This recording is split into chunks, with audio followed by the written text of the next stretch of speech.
করতে তারা হঠাৎ করে রাতের বেলা যখন নির্বাচনের শেষ দিন প্রচারণার শেষ দিন তারা আমার উপর আক্রমণ করে। 2020 সালে ভোট চাইতে গিয়ে কিংবা ভোটের প্রচারণা করতে গিয়ে হামলার শিকার হতে হয়েছিল মাসুদ রানাকে।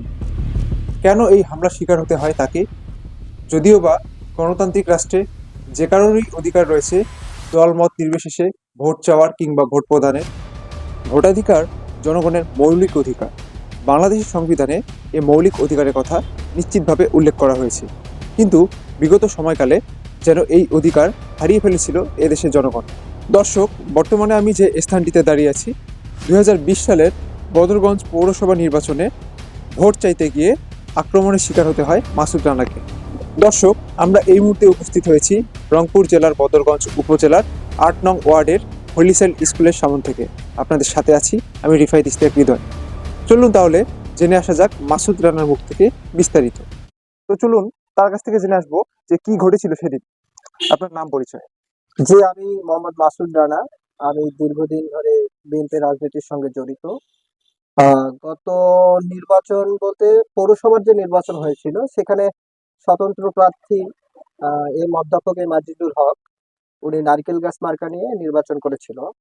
আর অন্যদিকে আমাদের বিপক্ষ প্রতিদ্বন্দ্বী আমাদের সাবেক মেয়র টুটুল চৌধুরী, উনিও আসলে ওই সময় নির্বাচন করছিল। তখন আমরা আসলে নির্বাচন উনি পরিচালনা কোন প্রতীকের? উনি নৌকা প্রতীক নিয়ে আসলে নির্বাচন করেছিল।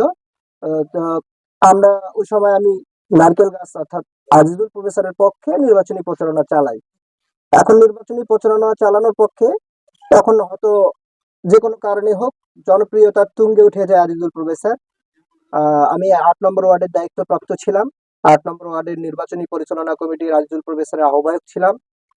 তখন এই নির্বাচন পরিচালনা করতে করতে তারা হঠাৎ করে রাতের বেলা যখন নির্বাচনের শেষ দিন প্রচারণার শেষ দিন তারা আমার উপর আক্রমণ করে। আচ্ছা, আমরা জানতে পারি যে আমরা বর্তমানে যে স্থানটিতে দাঁড়িয়ে আছি জি, এখানেই আপনাকে আক্রমণ করা হয়। আসলে কি ঘটেছিল সেদিন রাতে?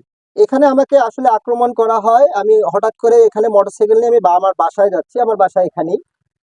বাসায় যাওয়ার পথে আমাকে আমার বাসার গেটের সামন থেকেই আমাকে মোটরসাইকেলটা কেবল থামাইছে আমার বাসার গেটটা খোলার আগেই তারা আমাকে এখানে কিছু সংখ্যক দুষ্কৃতিকারী এবং আওয়ামী পন্থী কিছু নেতা তারা আমাকে আসলে এভাবে নির্যাতন করে এবং তারা আমাকে ওখান থেকে ধরে নিয়ে আসে।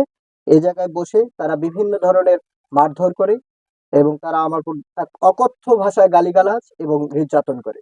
এমনকি ভোট সেন্টারে ওই দিনের পর থেকে আমাকে ভোট সেন্টারে পর্যন্ত তারা আমাকে আসতে দেয়নি। এভাবেই আসলে আমাদের যে ভোটাধিকার, এভাবেই আমরা আসলে আওয়ামী সরকারের আমলে আমাদের এই ভোটাধিকারটা লুণ্ঠিত হয়েছে। আচ্ছা, আরেকটি বিষয় জানতে চাইবো যে এই ঘটনার প্রেক্ষিতে আপনাকে একটি মামলা কিংবা বিভিন্ন হ্যারাসমেন্ট করার জন্য বিভিন্ন মামলার হুমকি দেওয়া হয়েছিল, এটা কি সত্যি? হ্যাঁ, আমাকে বিভিন্ন ধরনের মামলা যখন আমি এই প্রচারণা চালাই, তখন তারা বিভিন্ন দিক থেকে আমার বিশেষ করে আমার আত্মীয়স্বজন, আমার যারা পূর্বপুরুষ সবার সঙ্গে তারা যোগাযোগ করেছে। বিভিন্ন দিক থেকে আমার পরিবারকে থ্রেট দেওয়া হয়েছে, আমার আত্মীয়স্বজনদেরকে থ্রেট দেওয়া হয়েছে। এমনকি বলা হয়েছে যে সে যদি যায় তাকে মেরে ফেলা হবে, গুম করে ফেলা হবে। এ ধরনের চিন্তা ভাবনা তারা করেছিল। কিন্তু সমস্ত চিন্তা ভাবনার উঠে আমরা কিন্তু লড়াই করে গিয়েছি, সংগ্রাম করে দিয়েছি। এভাবেই আমরা আমাদের কাজটা চালিয়ে গিয়েছি। কিন্তু আমরা ওই সময় আসলে খুবই একটি অপ্রীতিকর পরিবেশের মধ্যে দিয়ে আমরা আমাদের এই রাজনৈতিক বা আমাদের যে নির্বাচনী প্রচারণা আমরা চালিয়েছিলাম। সোজা কথায় আমরা একেবারে পরাধীনভাবে ওই সময় আসলে পরিবেশ একেবারেই আমাদের প্রতিকূলে চলে গেছিল। কোনো ধরনের কোনো অনুকূল পরিবেশ ছিল না যে একটি বিরোধী মনা তার মত প্রকাশ করবে, এ ধরনের কোনো আচ্ছা, এক পরিবেশ কথায় ছিল না। সঠিক ভোট প্রদান করতে পারবেন কিনা তার নিশ্চয়তা ছিল না, কিন্তু আপনি যে ভোট চাচ্ছেন সেটার মধ্যে স্বাধীনতা পাননি। ভোটের তো সাধারণ মানুষ ভোট দিতে যাবে কি? আমরা যারা নেতৃত্ব পর্যায়ে ভোট প্রচারণা চালাচ্ছি তারাই প্রচারণা চালাতে পারতেছে না। সেখানে সাধারণ মানুষের ভোটার তো একেবারেই একেবারে দূরের কথা। 5 তারিখের পর যখন ছাত্র জনতার একটি গণ অভ্যুত্থানের মধ্য দিয়ে এই বাকশালী আওয়ামী সরকার যখন পতন হলো, তখন থেকে বাংলাদেশের মানুষ এক ধরনের সব থেকে বড় যে প্রাপ্তি সেটা হলো যে মত প্রকাশের স্বাধীনতা পেয়েছে। একটা মানুষ ইচ্ছা করলে সে কথা বলতে পারবে। এই জিনিসটা কিন্তু একটা বিশাল ব্যাপার। সেই জিনিসটাই কিন্তু আমরা পেয়েছি। সেটা কি? আমরা আমাদের মতো করে ঘুরতে পারছি। আমাদের মতো করে আমরা কথা বলতে পারতেছি। আমরা আমাদের মতো করে সমালোচনা করতে পারতেছি। আমরা আমাদের মতো করে আলোচনা করতে পারছি।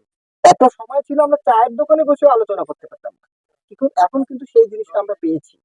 আমরা ভালোকে ভালো বলতে পারছি, খারাপকে খারাপ বলতে পারছি। একটা সময় ছিল এটা আমরা বলতে পারি না। খারাপ করতেছে কিন্তু আমরা বলতে পারতেছি না। আসলে যারা আমার উপর হামলা স্বীকার করেছে বা যারা আমাকে হামলা করেছে তাদের প্রতি আমার কোনো রাগ বা কোনো ক্ষোভ আমি এখন আর রাখি না। কারণ আমি বিশ্বাস করি স্বচ্ছ রাজনীতিতে। আমি রাজনীতি করি। আমি লাঞ্ছিত আর যারা আমাকে করেছে তারা তাদের প্রাপ্যতা আমার মনে হয় ৫ তারিখেই পেয়ে গেছে। আসলে এখানে আর দেওয়ার মতো তাদেরকে কিছুই নাই। তাদের যদি বিবেক অনুভূতি থাকে তাহলে জাতির কাছে তারা ক্ষমা চাবে। এই আমার যারা এখানে লাঞ্ছিত করেছে তারা তাদের কাছেই ক্ষমা চাবে। মানুষ যদি তাদেরকে ক্ষমা করে আমার কোনো দ্বিমত নেই। আমার তাদের প্রতি কোনো রাগ, কোনো ক্ষোভ, কোনো কিছু নেই।